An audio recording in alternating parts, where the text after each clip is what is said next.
Hello, Massimo. We have here a guest today, Professor Massimo Peliucci, and I'll read from your latest book. It is your latest, right? Yes, it is. So it says that you are K.D. Irani Professor of Philosophy at the City College of New York, the author of editor of 16 books. You have been published in New York Times, the Wall Street Journal, the Washington Post, and Salon, among others. And you live in Brooklyn, New York. That's right. And thanks for having me. Thank you for joining us. I have to say, I love the book. I really enjoyed it very much. It's theoretical and practical, and I don't think I read anything except in Cicero about politics and ethics. Which is mentioned in your book quite a lot, and that intrigued me. You're referring to the differences between Cato the Younger and Cicero, and regarding ethics, and the book is actually about ethics. First, I would like to hear from you what made you write a book about politics. Yeah, good question. Well, politics is part of ethics, right? Broadly construed. I mean, if by ethics we mean, like the ancient Greco-Romans meant, anything that has to do with living a good life, then politics has to be part of it. And sure enough, Aristotle certainly was clear about this. When he wrote about ethics, he also wrote about politics. You know, the Nicomachean Ethics, which is Aristotle's most famous work on ethics, is supposed to be coupled with his politics because the two have to go hand in hand. The notion is that we are social animals, and therefore we're political animals in the broad sense of the term, not in the sense of partisanship or, I vote for this or you vote for that, but in the sense that we are members of a polis, as a society. And therefore, there has to be obviously a tight relationship between how society is run and how your individual lives are going to go, and vice versa, right? Your individual lives influence the way society goes. So politics and ethics are strictly interconnected, and yet, as you kind of hinted at a minute ago, most of the ancient writers, certainly most of the Stoics, don't actually talk about politics. If you think about politics and the Greco-Romans, the names that come to mind mostly are Plato, of course, and Aristotle, but definitely not Socrates. Socrates very rarely addresses in issues of politics. None of the Stoics, at least none of what has survived from the Stoics. Marcus Aurelius doesn't really talk about politics. Epictetus, Seneca, occasionally, if you really push and if you really read through the lines, he did write, for instance, on clemency, which is dedicated to Nero at the beginning of his reign, and you can argue that is about politics in a very narrow sense, because he's giving advice to the emperor on how to run things. But it's really not politics in the broad sense of the term, like what kind of society, what kind of laws, and that sort of stuff. The exception, other than Plato and Aristotle, is Cicero, which is why he gets mentioned a lot in the quest for characters. So Cicero was, broadly speaking, a Stoic. He didn't consider himself a Stoic, but basically most of his advice when it comes to ethics and living your life is essentially Stoic. But he was a member of the what was called the New Academy, or the Skeptical Academy. That is, he was a member of Plato's Academy. This is, of course, way after Plato's death, during a period in which it was undergoing a skeptical phase. And by skeptical phase, Cicero in particular means that we really shouldn't be overly confident about what we think and about our opinions. That is, we should always be open to the possibility that we are in fact wrong, that there's going to be new information, new facts, new arguments that ought to change our minds. And so Cicero, therefore, became, in a sense, what we today call an eclectic. He picked several bits and pieces of different philosophies, mostly Platonism, Aristotelianism, and Stoicism, and put them together in original fashion because he thought, nobody's got the truth with a capital T, so we might as well pick the best of different systems. But the bottom line is, Cicero does spend a significant amount of time writing about politics. In particular, he responds to Plato. Plato's two famous essays or dialogues on politics are the Republic, of course, where he imagines this ideal state and how it should be run and that sort of stuff. And then the Laws, where he talks about the ideal constitution of a state, the ideal laws. Cicero does exactly the same thing. He actually writes two books with the same titles in Latin, De Republica, which means the Republic, and De Legibus, which means the laws. And they are meant as direct responses to Plato. But the big difference between the two is that Plato goes, Plato's approach is to imagine this ideal situation and then say, okay, here's what ideally we would like. Rather, he's not very concerned with whether those ideals can actually be applied in practice. He doesn't actually give a political program for application in practice. Cicero, in a sense, does the opposite. He says, okay, forget the ideal, because we're human beings. Ideals don't work very well. Utopias don't work very well. Let's take a look at the best example of government that we have right now, which at that time, according to him at least, was the Roman Republic. And I think a good case can be made that it was, at the time, the best kind of government and the best body of laws, at least in the Mediterranean area, in the Western world. And he says, let's start there and then ask ourselves, how can we can improve it? How can we make it better? So it's a much more pragmatic approach, which in a sense kind of distinguishes the Greeks from the Romans. The Romans were far more into pragmatics, right? They were engineers. They were not interested in physics. They were interested in engineering. They were, applied mathematics, not theoretical one. And the same goes for philosophy. They were interested in applied philosophy rather than in the theoretical aspects. So this was a long response to your question, but the reason I wrote the quest for character is because I thought that this was an area of modern practical philosophy. Politics was an area of modern practical philosophy that had been underexplored, and so I wanted to put it back on the map if possible. If I'm not mistaken, Plato does not talk much about the balance of powers, which Cicero does. The only reason I'm mentioning That's it because it's a very strong issue in Israel today, the balance of powers being undermined today. And he was, since what I found most interesting in your book, which you took politics and you're saying, no spoilers, but practically you're saying that you cannot, the quest for character is even if you're not a politician and if you are a politician. And I think it was intriguing for me the most, the difference between Cicero and Cato the Younger, when Cicero was more compromising as in a strategy between, he had to compromise once the Civil War came and supporting Pompey, and but Cato did not. Cato did not. And somewhere along your book, one of the practical advices you give, which I found it very, very interesting. It's actually between the lines. I read it as Cato was he had the right idea. Since you're saying if you want to improve your character, correct me if I'm wrong, then you have to maintain your approach to maintain the positive, to be more on the positive side, and the things that make you slip to the slippery slope of the bad things, then try not to engage them.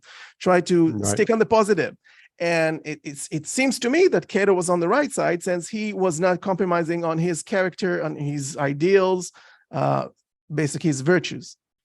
Right. Yeah. So that's an interesting contrast between Cicero and Cato. Cato, of course, is a Stoic role model, right? So he's the quintessential Stoic. Mm-hmm. He's very the integrity of his character is absolutely not questioned. In fact, in Republican Rome, the thing was that if you were caught doing something not quite virtuous, a standard response would be, well, not everybody can be a Cato. So Cato was such a high standard, basically, of, even among the general public, of integrity, character integrity, that people would use him even as an excuse. Well, not everybody can be a Cato. Cicero often gets criticized for being, on the other hand, a flip-flopper, right? So he changed his strategy, he changed his approach, and as you said, he changed his alliances as the situation was developing. And the question is, well, which one is better? Certainly at an individual level, in terms of personal integrity, Cato is in fact the role model.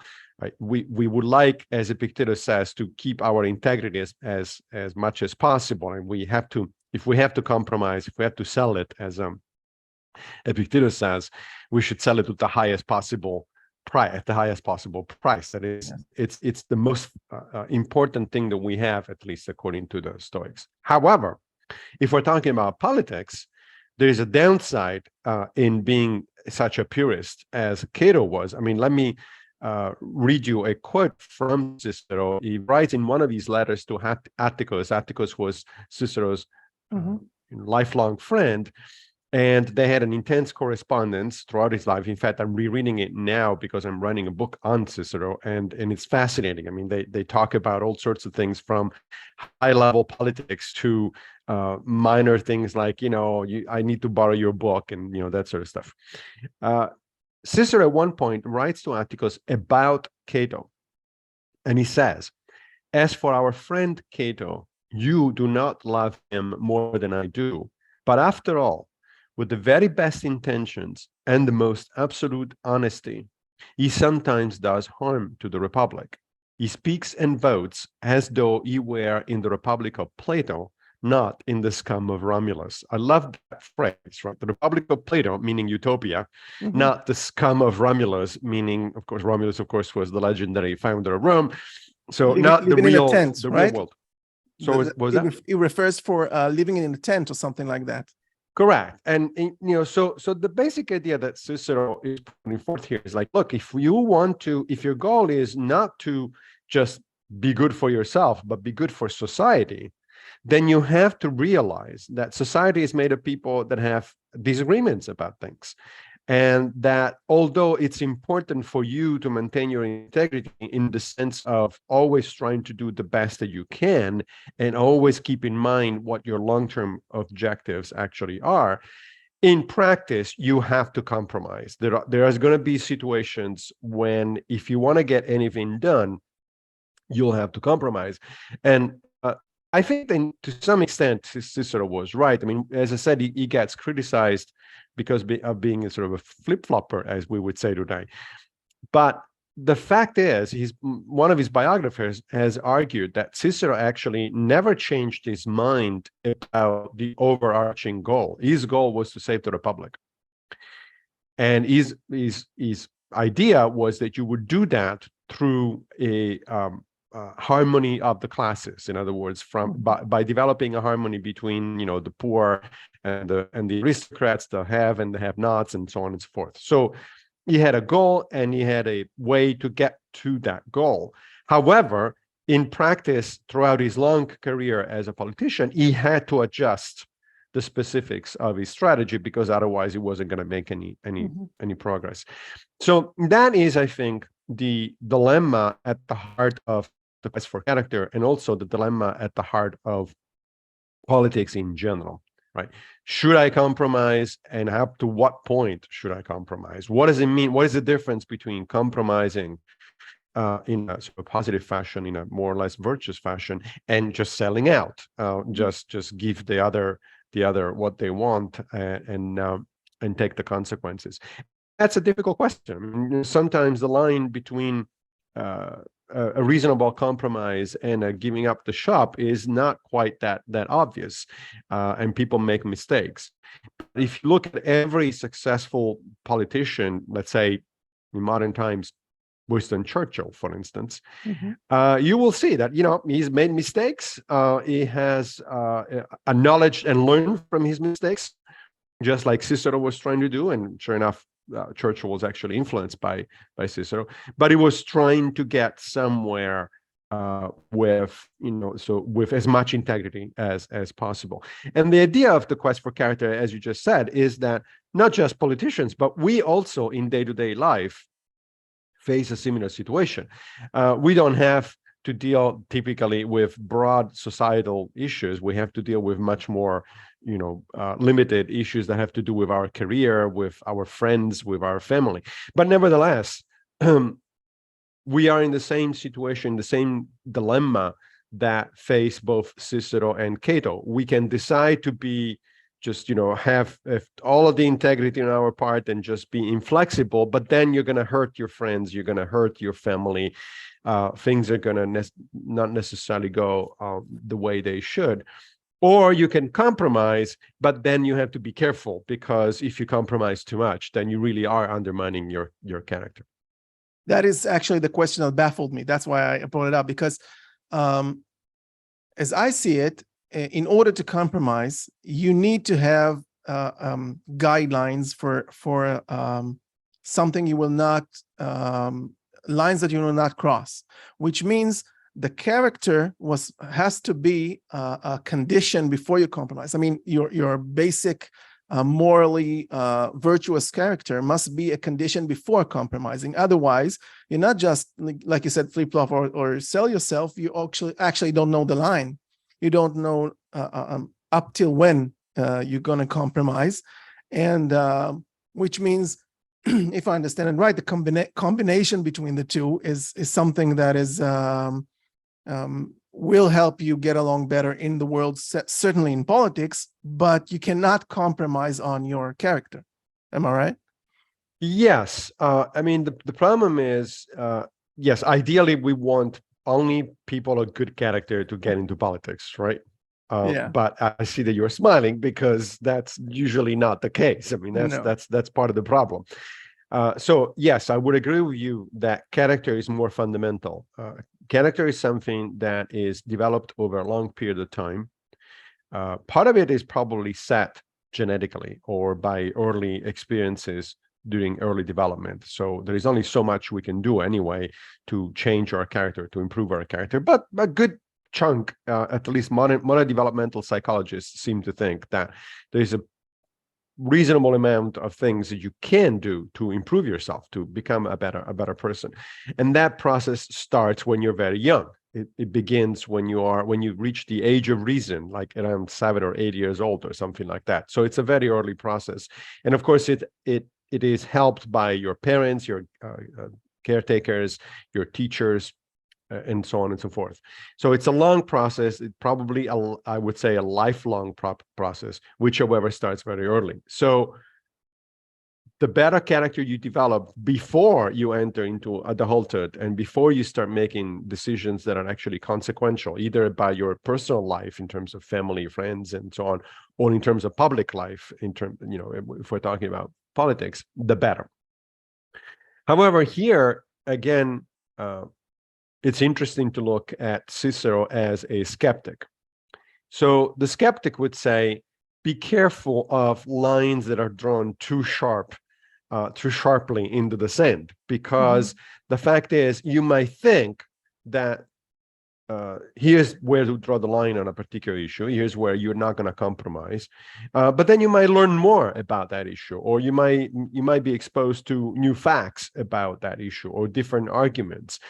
And that may, in fact, induce you to change your position about where to draw the line. You might want to draw it even closer, even more sharply, or you might want to be a little bit more of a compromiser. So the advantage of being a skeptic, that is, of adopting the skeptic attitude, which essentially means I don't know everything and I should be open to the possibility that other people can teach me stuff, is that you're going to stay away from anything that is too rigid, just like, unlike Cato, right? So Cato he thought that he knew exactly where the dividing line was, and he never changed that throughout his life. So part of the idea here is that we need to be careful, essentially, in being a little too self-confident, too sure of our own understanding of things and decisions. That said, of course, the opposite danger, the trade-off there is that if you let yourself change your position too often or too easily, then you're really not, you risk actually compromising on things where you should not compromise, right? You risk rationalizing rather than thinking rationally about things. You risk going for whatever it is more convenient or easier, etc., and then convince yourself that that was actually the right thing to do. There is no universal answer there. There is no obvious sort of piece of advice that somebody can give and say, okay, here's what you want to do. Here's how you're going to draw the line. What the Stoics and I think even Cicero would say is that notion that you may be prone to rationalizing and therefore you need to be careful about making decisions implies that you should be surrounding yourself with good advisors, with friends and colleagues who actually have the ability to confront you if the need be, to to tell you, look, this is actually not right. This is not the right way to go, right? That is one of the reasons I think the best thing that a politician can do is, in fact, to come up with a mix of, surrounding himself with or herself with a mix of collaborators and advisors, at least some of whom are not yes men. They're not necessarily automatically agreeing with him. It's good to listen to contrary advice. You don't have to take it, right? You can just listen to it and then decide that no, you're right, and you proceed the way you want to do it anyway. But you need to listen to well-intentioned and well thought out advice. We cannot do, this is another aspect of the general notion that we don't live in isolation. We live in a society. And therefore, even my own personal character improves as a result of interactions with other people. My own decision making, even about very personal, very localized things, let alone political or societal issues, improves because I am listening to what other people are saying. Yeah, I guess that's why Marcus Aurelius said that if someone will show him that we're wrong, he will accept it, since no one was ever harmed by the truth. Right. That's right. Now, of course, that's much easier to do to say than to actually do in practice. But I think that's the right idea. That's right. Yeah. Well, he said that philosophy was his birth mother, and the emperor's to be an emperor was his adoptive mother. So that's actually answers our question earlier, that for him philosophy came first, which we can only hope politicians today might adopt as an attitude. Right. Like you say, it needs to be from early age. Well, he did get philosophy from early age, from a young age. Right. The problem is that, as you know, that for the majority of politicians, that doesn't work that way, right? So Marcus Aurelius is an exception. Cicero is an exception. Even Churchill was an exception. He was actually very much into ancient Greek and Roman philosophy and trying to learn, to do the right thing.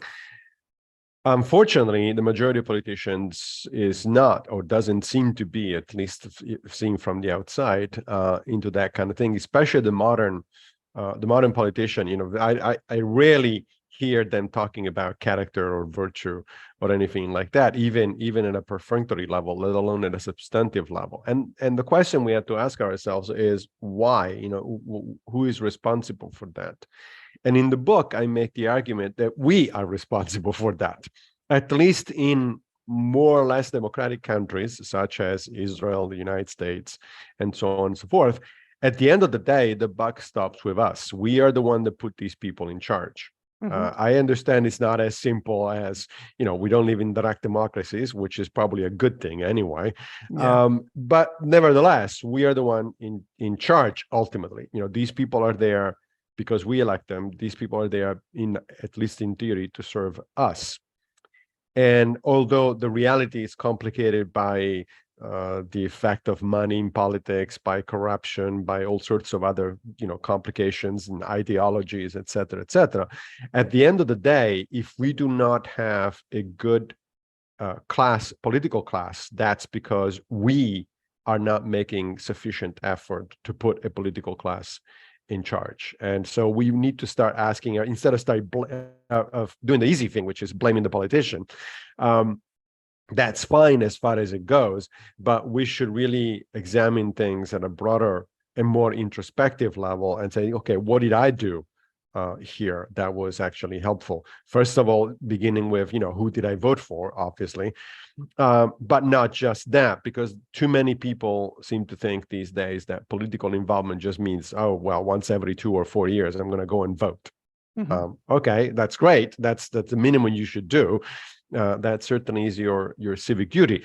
And in fact, in the United States, close to half of the population doesn't do it, especially in years that feature non-presidential elections. Like the turnout of the American electorate is about 50%, 55%, which is ridiculous. It means that you're leaving, the decision making up to essentially non-elected officials, so people that get elected on the basis of a minoritarian vote. So yes, going to vote is certainly a thing to do, and it's part of your social duty, etc. But what else have you been doing?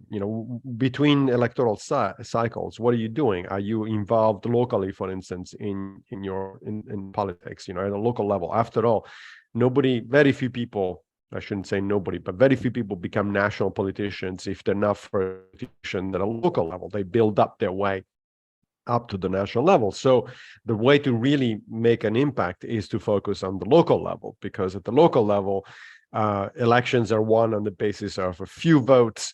Financial support is secured on the basis of a few dollars, not of millions of votes and millions of dollars. So you as an individual are much more likely to actually make have an impact than if we're talking about the national scene. So there are all sorts of ways, of course, to get involved at a social and political level. You can volunteer for organizations that are politically involved. You can donate money on a regular basis. You can donate time on a regular basis. You can talk to people. You can engage in, you can write letters to the editors. You can do all sorts. There is a number of standard things that we can do to get socially and politically involved, and most people don't. And so I think that's why ultimately it's our fault. If we don't do much, if we don't even bother showing up to vote, then on what basis can we complain about who gets elected and what they get to do? Yeah, it's actually you refer to it in your book about Socrates, when Agathon asked him how can he advise politicians when he doesn't want engage in politics himself, and the answer he gives is that he educate and that therefore he can influence more. That's right. There is a number of examples, especially in Xenophon, not so much in the Platonic dialogues, but in Xenophon's Memorabilia, which is a book about Socrates, which, as you know, influenced Zeno of Citium, the founder of Stoicism. There are a number of instances where Socrates actually gives advice to potential politicians, and sometimes he says, you really shouldn't do this. You shouldn't go that way because you're not prepared. You don't have what it takes. And in other cases, he actually talks to people who are recalcitrant into getting into politics, and he says to them, you actually should do it because you're the kind of person that should go. So that's a good example of being politically active in the best way that suits your character and your abilities, right? So Socrates presumably arrived at the conclusion that he himself would not be a good politician, probably for the same reasons that Cato wasn't a good politician, because Socrates' thing was concerned mostly about character, and so he probably wouldn't compromise. He would piss off a lot of people. And if you do that as a politician, you're not going to be effective. However, he thought of himself as a good judge of character, and therefore as somebody whose constructive intervention in society might be to try to push some people to do it or not to do it. My book has on the cover has this famous image, famous painting of Socrates and his friend and student Alcibiades. And Alcibiades is often considered Socrates' worst failure, right? Because he was a very young man, very optimistic about his abilities to do good things for Athens.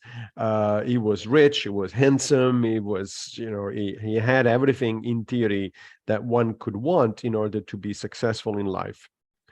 And yet it becomes a disaster, right? So he actually does get into politics. He becomes a leader in Athens, and he makes one disastrous decision after another. He's the one that, one of the people that convinces Athens to re-enter the Peloponnesian War against Sparta, and more importantly, to invade Sicily, and that turned out to be a disaster for the Athenians and one of the major turning points of the war. Alcibiades' life is fascinating in its own right. I mean, the guy eventually left Athens and went to Sparta, and then got in trouble there and left Sparta, went to the Persians, then came back to the Athenians. I mean, it's just like, I don't understand why nobody's made a movie or a television series out of the life of Alcibiades, because it's just fascinating.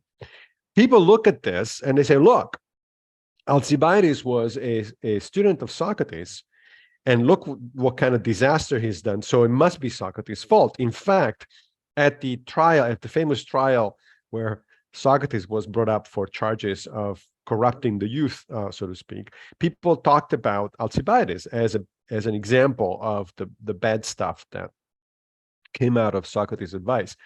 But in fact, we know for a fact that Socrates actually told Alcibiades not to get into politics, right? There is a Platonic dialogue, the Alcibiades-Meyer, where Socrates talks to Alcibiades, because this is a young Alcibiades who is about to decide to get into politics.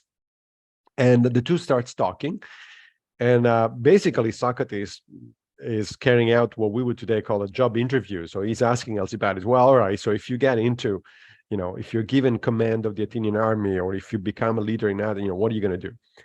And it's clear that Alcibiades doesn't really have a good idea of what to do. He's very enthusiastic and self-confident, but he has no reason to be self-confident. And at some point, Socrates says, then alas, Alcibiades, what a condition you suffer from. I hesitate to name it, but it must be said. You are wedded to stupidity, best of men, of the most extreme sort, as the argument accuses you and you accuse yourself. So this is why you are leaping into the affairs of the city before you've been educated. So basically, his friend and teacher is telling Alcibiades, you're an idiot. You not in the sense that you are, in the normal sense of you're stupid as in you lack intelligence, in the sense of you don't know what you're talking about. You're not prepared to become a leader, a statesman. And unless you prepare yourself, bad things are going to happen. And so far from being one of Socrates' failures, Alcibiades is actually one very good example where Socrates got it exactly right. Of course, you cannot force Alcibiades not to get into politics. The only thing that Socrates could do is to give advice to Alcibiades, and whether the advice is taken or not, that's not on Socrates.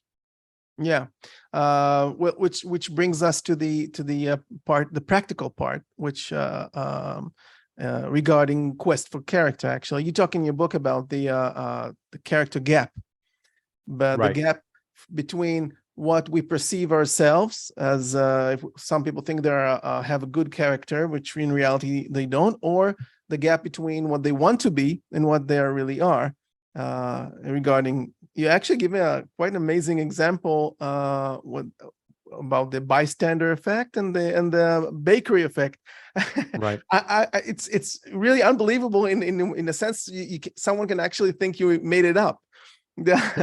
I know, it's right. It sounds very weird, but there is pretty good research backing this stuff up. So the bystander effect has been studied by psychologists for a while, and basically it consists in this. If you see somebody in distress, let's say at the mall or in the street, on the floor or the pavement, if you are surrounded by other people who are watching the scene and not doing anything, you're much more likely not to do anything yourself. And psychologists are not exactly positive about why that is, but the most likely explanation is that we are, again, social animals, so we take cue for our own behavior from the rest of society. If you look at yourself, around yourself, and you see, okay, there are all these people and nobody's moving, even though this person is clearly in distress, I probably shouldn't be moving because there must be some reason why these people are not moving, right? Maybe it's a trick. Maybe it's a candid camera kind of situation. I'm going to get embarrassed if I actually do something like that. However, the good news is, if people are told about the bystander effect, that is, if they watch a short video or they read a paragraph from a psychologist about the existence of the bystander effect, then the chances that they're going to actually act the next time around go up dramatically. And by dramatically, I mean 50, 60, 70% more likely. So this is a major, change in behavior. So what does that tell us? It tells us that by and large, most people do want to do the right thing. If you see somebody in distress, you want to help. However, it's also the case that we are strongly influenced by the behavior of people around us. And the difference between somebody with integrity, with a good character, that somebody has worked on consciously, is precisely the mindfulness level. It's like, oh, I feel uncomfortable about intervening because nobody else is.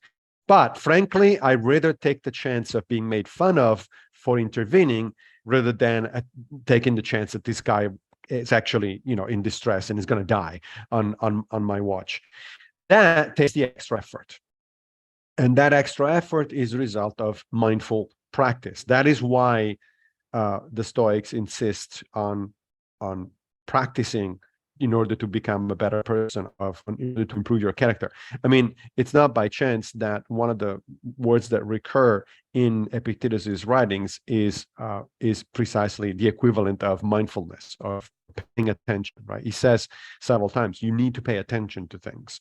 Nothing, even Seneca says, nothing ever improved by not paying attention to it. He uses the metaphor of the pilot of a ship, and he says, no pilot has ever done better with a ship by not paying attention, because you don't pay attention, all of a sudden something happens, disaster strikes, and you're not in a position to react.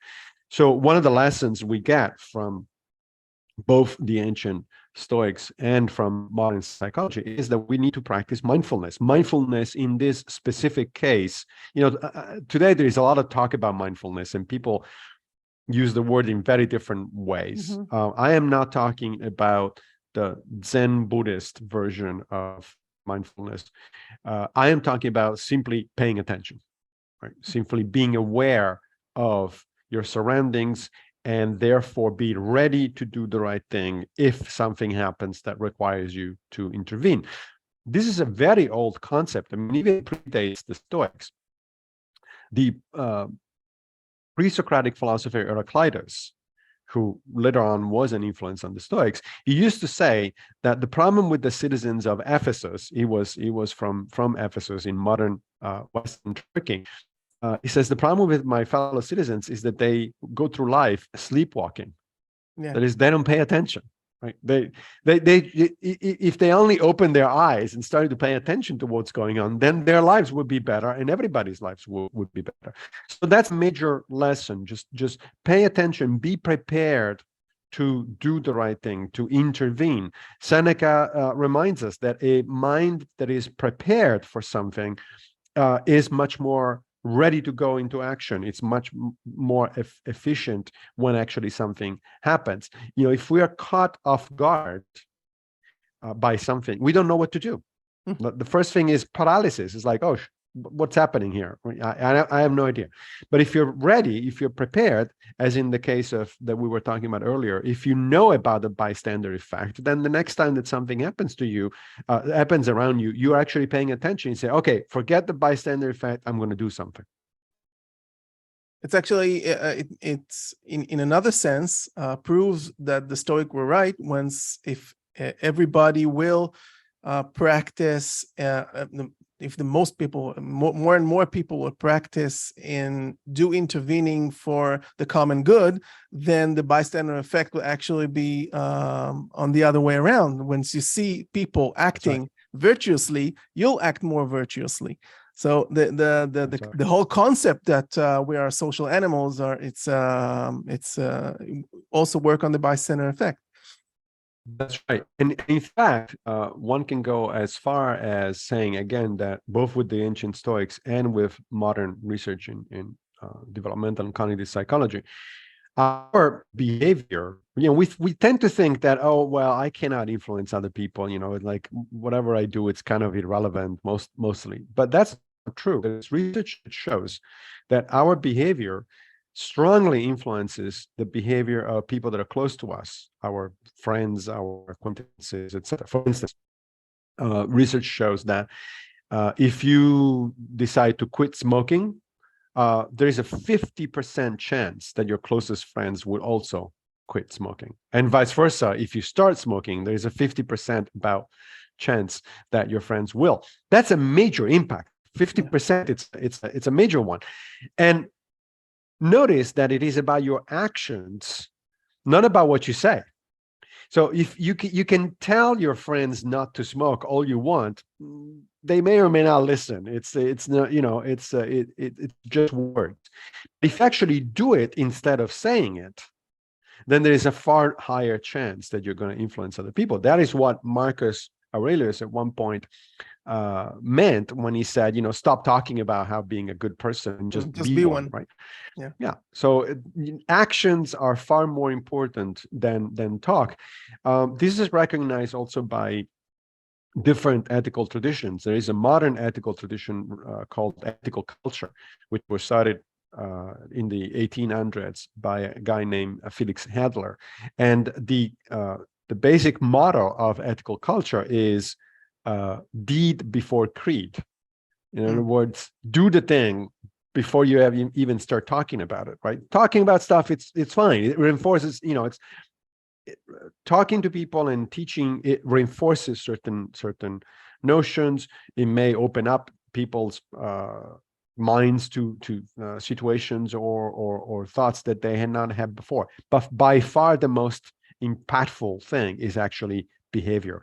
Pattern your behavior, as Epictetus says, decide what person you want to be, and then go on and be one, and then everything else will follow. Other people will notice, and then they would say, oh, wait a minute, he's behaving that way, so maybe that's a good idea. Yeah.